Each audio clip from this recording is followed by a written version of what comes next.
Wakil Ketua Tim Kampanye Nasional, TKN, Prabowo Subianto Gibran Raka Buming Raka, Habibur Rahman, mengungkap 3 skenario hitam penjegalan Prabowo Gibran di Pilpres 2024. Kami TKN mendeteksi kemungkinan adanya anasir-anasir anti-demokrasi yang ingin menjegal Prabowo Gibran dengan 3 skenario hitam, atau dengan cara-cara ilegal, kata Habibur Rahman, dalam konferensi pers di Media Center TKN Prabowo Gibran, Jakarta, Minggu, 21 Januari 2024, Habibur Rahman mengatakan, motif penjegalan tersebut karena meroketnya elektabilitas Prabowo Gibran yang membuat sebagian orang merasa frustasi dan tidak lagi percaya pada cara-cara demokratis untuk mengalahkan Prabowo Gibran. Karena kita lihat elektabilitas Pak Prabowo itu tinggi sekali, jauh lebih tinggi daripada 2 paslon lainnya, baik dengan simulasi 3 paslon, atau simulasi jika ada putaran kedua, yaitu dengan 2 paslon. Setahu saya semua lembaga survei kredibel menyatakan demikian ya, katanya.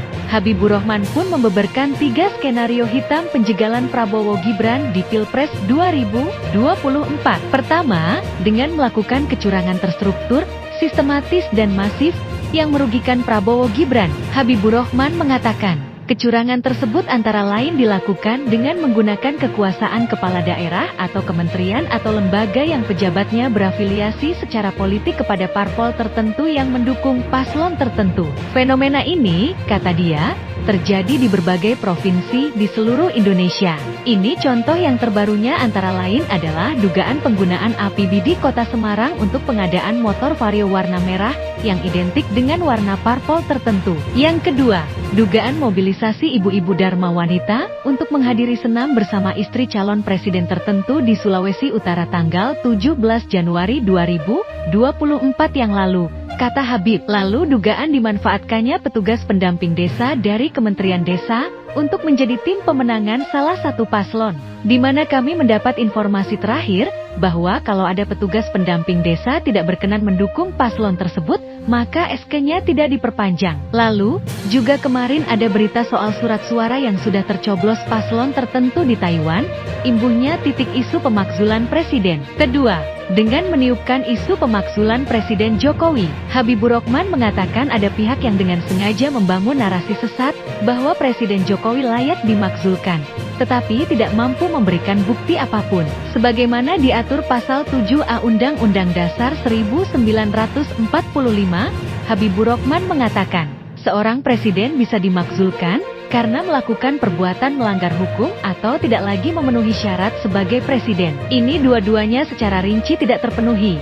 Tegasnya titik fitnah kepada Prabowo. Ketiga, dengan memproduksi berita bohong atau fitnah.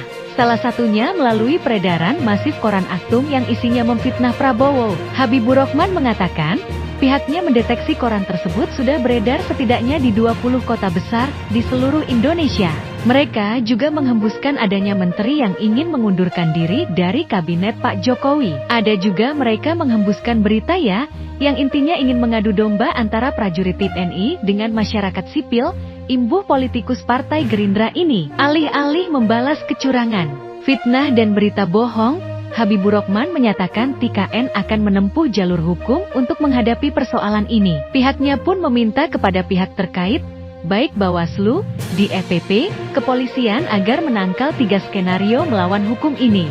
Kami menyerukan kepada semua pihak untuk bersikap ksatria.